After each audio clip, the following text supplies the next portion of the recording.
And it's made by Penn. Yep. I don't know if it'll be the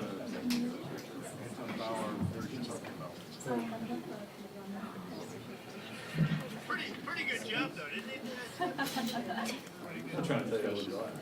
Like, Taylor. I'm Taylor. That's a great job. Jason Smith?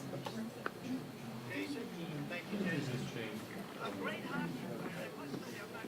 So is this free registration?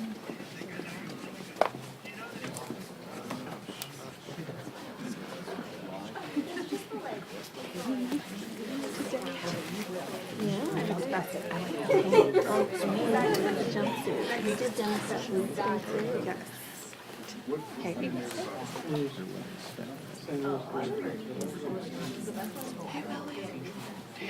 How you doing? Good. This is Carolina. She's another fellow on the committee. Joe takes this question. Good person to know. So you just yes.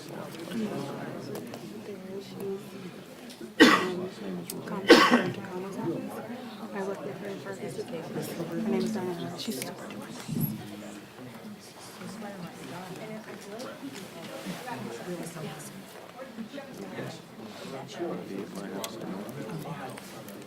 I always forget how quick I was. How long have you had it?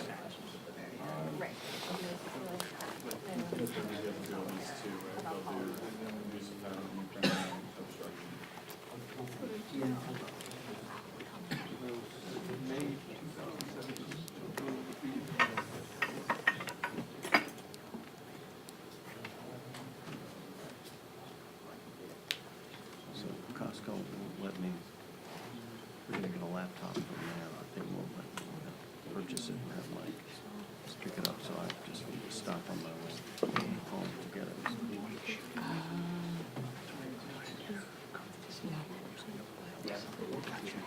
Yeah. I think anything that the like we're going to come and then they get like our staffers on the list of that. I think we should go each have to touch base with the staff and make sure like everybody's good.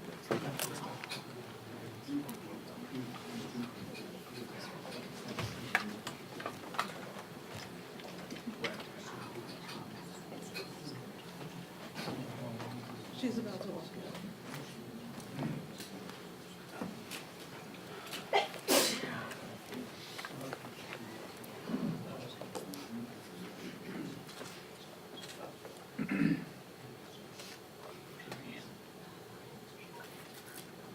This is the Pelosi event.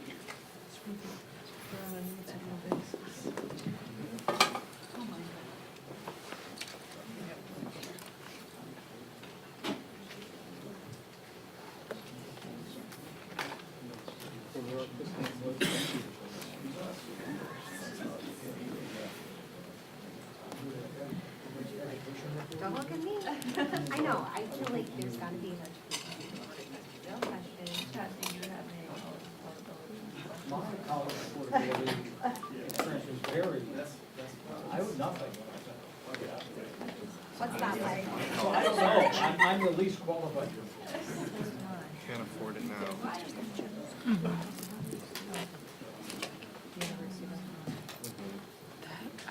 And you're like, this is the Pelosi event. Just to have that her security in the room, so I don't think she's probably gonna be too close. Private school, boarding school. No, but it was like. Her security, Pelosi security's in the room, so I don't think she'll be too far behind.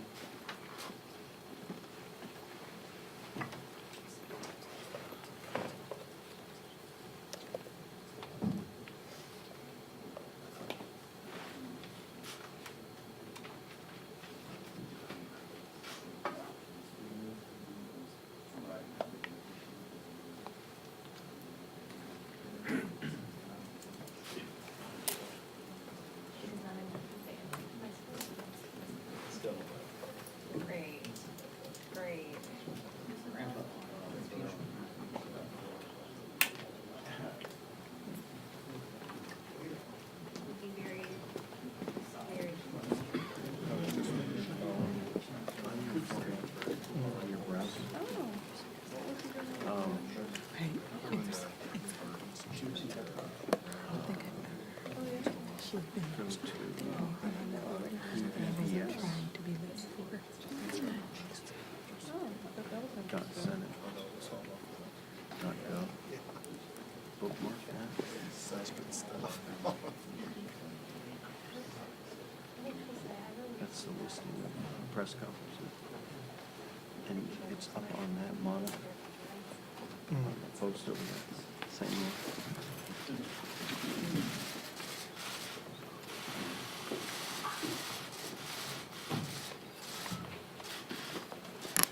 Good afternoon, everyone.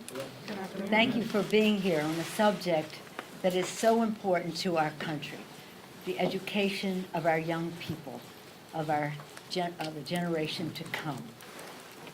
College Affordability Act 2019. I'm honored to be here with our distinguished chair of the Education and Labor Committee, Bobby Scott, really a champion for our young people in our country.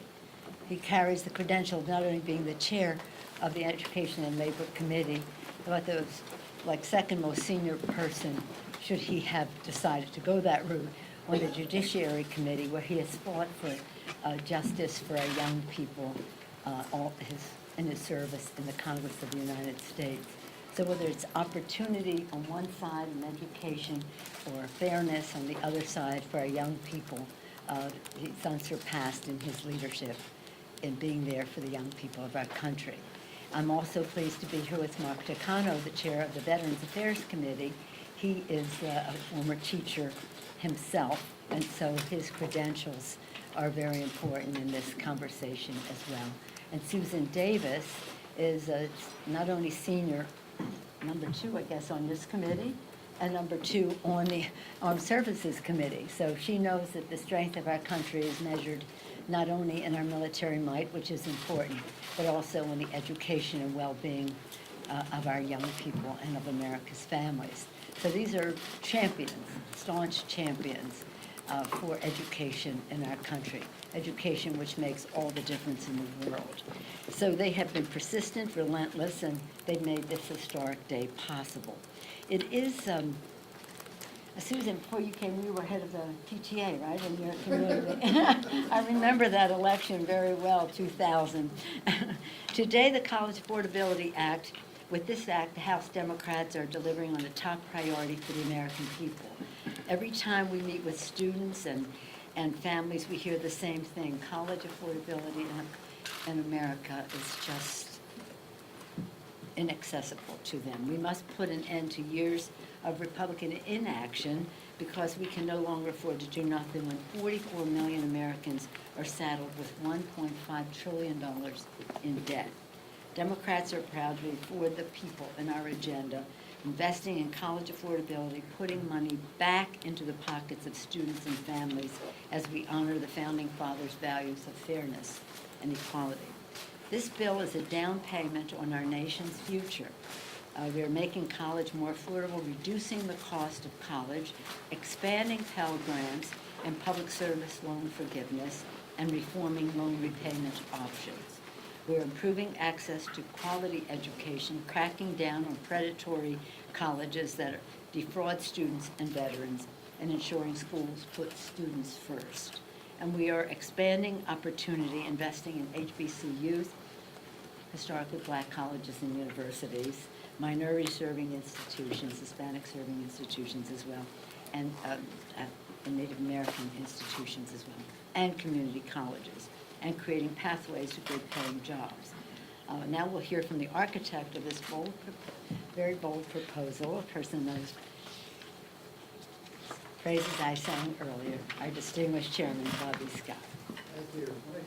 Thank you, Madam Speaker. I'm proud to join Speaker Pelosi, the Higher Education Workforce Investment Subcommittee Chair Susan Davis, and House Veteran Affairs Committee Chair Mark Takano to introduce the College Affordability Act, a responsible, comprehensive overhaul of our higher education system that responds to the challenges facing students and families across the country.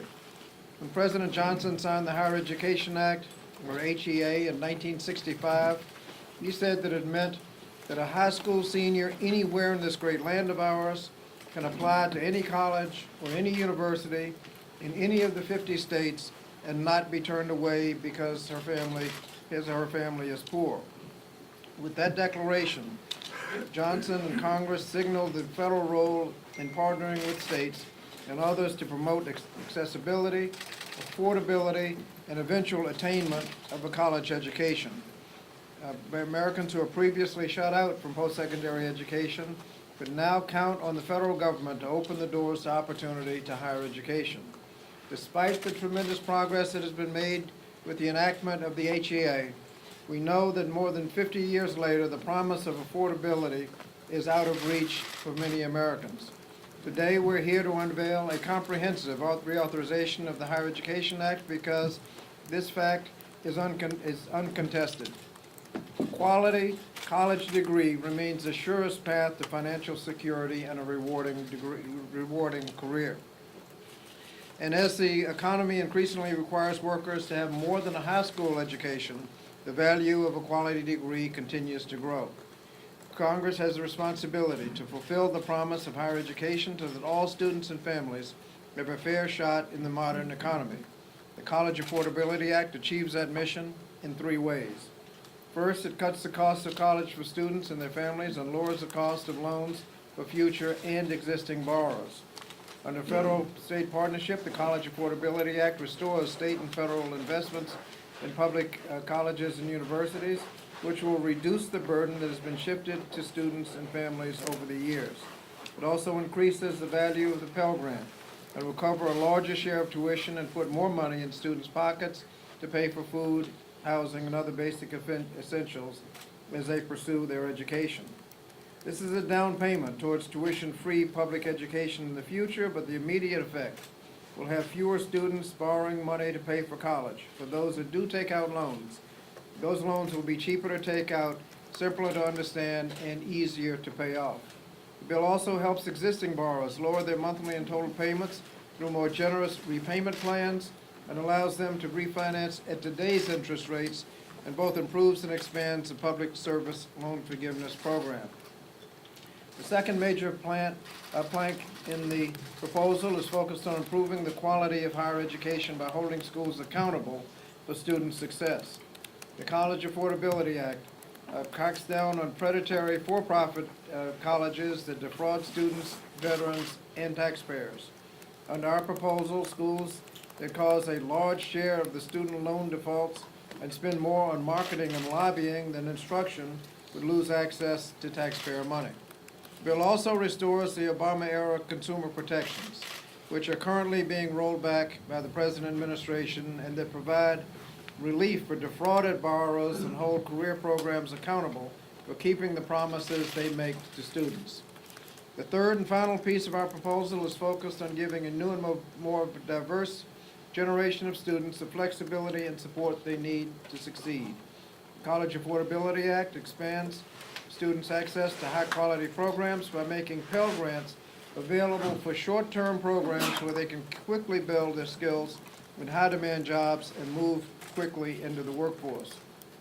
It helps improve graduation rates by providing stronger wraparound services to keep students in school and on track, including campus-based childcare and small grants to help students with financial emergencies. And we invest in critical institutions that enroll students enroll underserved students by providing record levels of support for community colleges as well as historically black colleges and universities and other minority-serving institutions. In sum, the College Affordability Act is a responsible proposal which can and should pass today. The College Affordability Act contains nearly 30 bipartisan bills and was informed by 5 bipartisan hearings about key issues in higher education.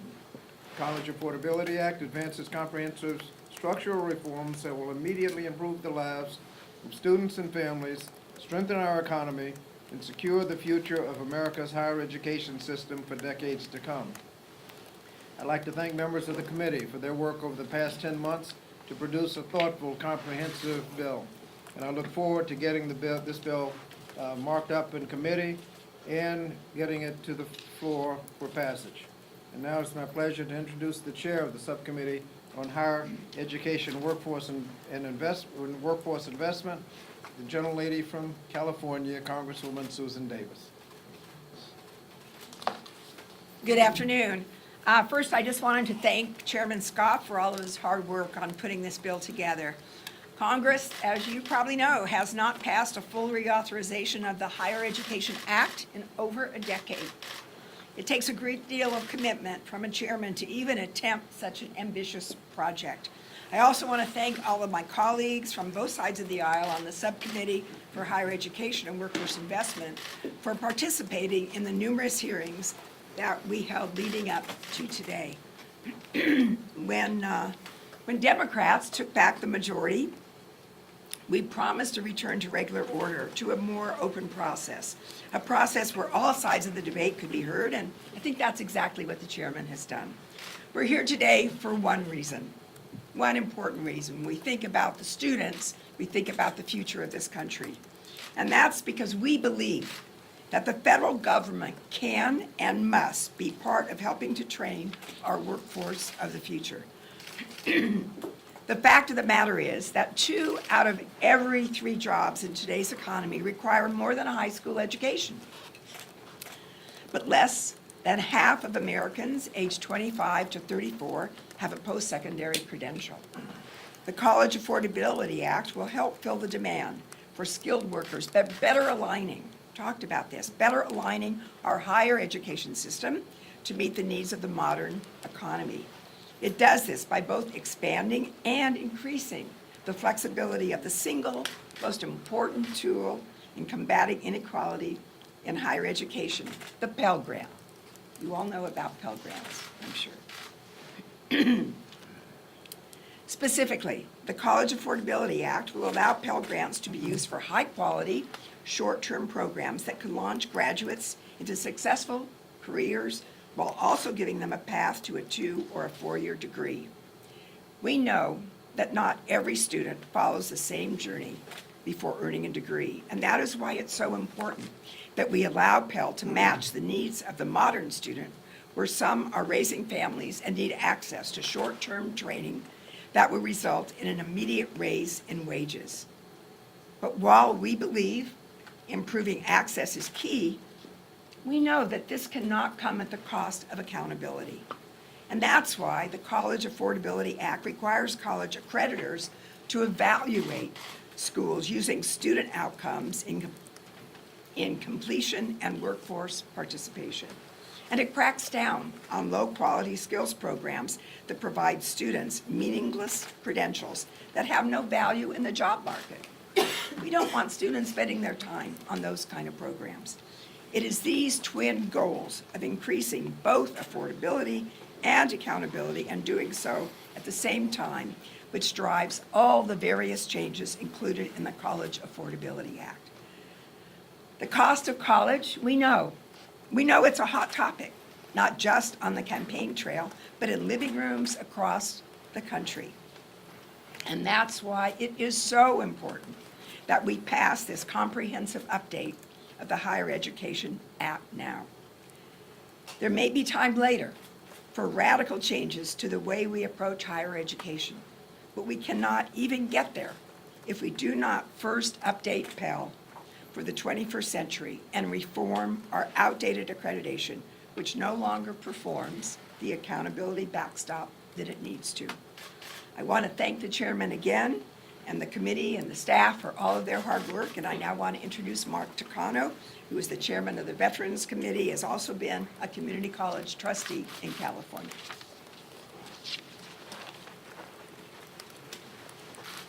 Thank you, Chairwoman Davis, and thank you, Chairman Scott, for organizing this press conference. Thank you, Speaker Pelosi, for your always strong advocacy for education, especially higher education. So I am Congressman Mark Takano from California. I serve as the chairman of the House Committee on Veterans Affairs, and before I entered Congress, I was a public school teacher for 24 years and a community college trustee for more than 2 decades. And as an educator, I know the value of an affordable, quality education and the opportunities it provides to students across the country. Investing in higher education leads to student success. It leads to social and economic mobility for low-income and middle-class students, and an easier transition to civilian life for the women and men who serve in uniform. But since my time in the classroom, I've also witnessed how predatory for-profit institutions hijack students' dreams. Women, minorities, student veterans in particular. For-profits have defrauded students, stolen their hard-earned benefits, provided them with low-quality education, often with untransferable credits, and driven them deeply into debt that they cannot repay. Unfortunately, Secretary DeVos has been rolling back the protections that were put in place to protect students and taxpayers from these shady institutions and ensure that students receive a quality education that will lead to a rewarding career. So it's up to Congress to safeguard these protections and crack down on predatory for-profit colleges. And this proposal will help us achieve just that. Though there is no justice when students are forced to pay off loans acquired at institutions that defrauded them. And there is no fairness when for-profit schools with bad track records have access to taxpayer dollars with very little accountability. The College Affordability Act will maintain Obama-era consumer protections like the borrower defense rule that helps defrauded students and the gainful employment rule that holds schools accountable for delivering a quality education that will lead to gainful employment, and it prevents low-quality for-profits from accessing taxpayer dollars. Now, as chairman of the House Committee on Veterans Affairs, I also want to make sure that student veterans' GI Bill benefits are protected. The 90-10 loophole leads predatory schools to see student veterans as dollar signs, and it incentivizes them to use aggressive recruiting tactics to abuse their earned benefits, saddling them with mountains of debt and providing them in return with subpar education. By closing the 90-10 loophole, for-profit institutions will be disincentivized to put their bottom line above the needs of student veterans who sacrificed for our country. And it stops these institutions from harming non-student veterans using Pell Grants and other federal aid to pay for their education. The sensible provisions in the College Affordability Act are a smart investment in higher education. Higher education creates a path to a prosperous future, and I'm proud that House Democrats are working together to make quality higher education an attainable dream for every American. Our students and American taxpayers deserve nothing less. Thank you. Thank you. Are there any questions? How much would this bill cost? And then my second part is, several of the Democratic presidential candidates have talked about loan forgiveness. Did you consider that and reject that idea, or was it not even discussed? Well, we, first, I think the answer to the first question is we're not exactly sure yet. CBO will be scoring it, but it will be a whole lot less than the $1.5 trillion tax cut that was passed. We believe that this more modest proposal can actually pass in this Congress, and so we've gone with the more modest approach. Mr. Scott, what about the idea that, some on the left side of the caucus, they said college ought to be completely free. How do you square this idea of making it affordable with some of those ideas from some of the presidential candidates and some members who said, yeah, we shouldn't owe a dime? Well, as I said, it's more expensive, and this is a more modest approach that we believe we can get passed with a Republican Congress and a Republican president. But do you feel like you have to counteract that? I mean, you have to convince some of those members on the left? Well, this is, if you look at where we are and what the bill does, this is a very progressive bill. And I think we'll get the support of everybody. It certainly advances the ball. There are authorizations in the bill that we can expand if we had more money. And it's just a question of what we can afford. We believe this modest approach can actually pass and become law.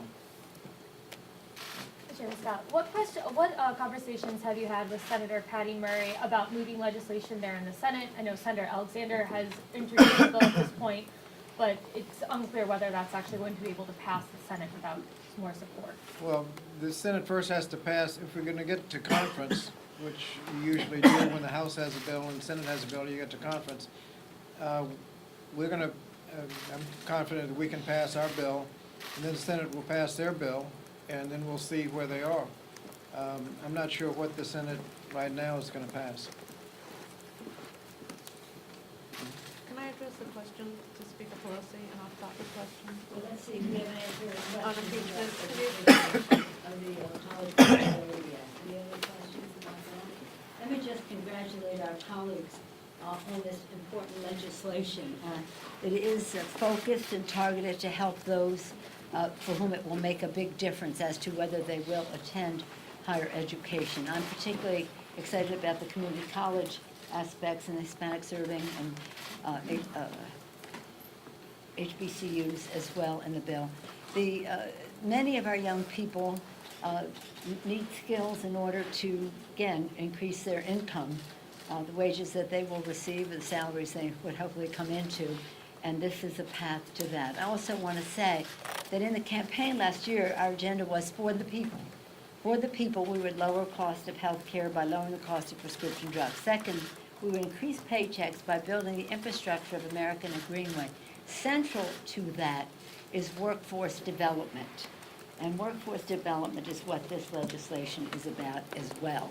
At whatever level our young people want to participate, whether it's in the trades and then go on from there. So this is very, very important, not only in the to address the aspirations of our young people, but also for the success of our country, our competitiveness globally, but also building the infrastructure of America with our own well-trained workforce, increasing their paychecks. So thank you, Mr. Chairman, for that. Thank you, Congresswoman Davis, Madam Chair as well, Congressman, Mr. Chairman of the Veterans Affairs Committee. Yes, ma'am. So, Madam Speaker, do you expect to hold a formal vote to authorize? I'll be impeachment talking about that inquiry? later today, after I meet with my colleagues. Will you So speak those about who it come publicly? Tonight, you can join us after I meet with my members. Madam Speaker, you've talked about the importance of bringing the public along on impeachment. Do you believe the closed-door hearings and depositions over the last couple of weeks have done that? I believe the judgment of our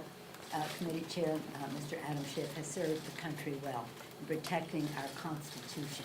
I'll talk to you later. Thank you all very much. Thank you.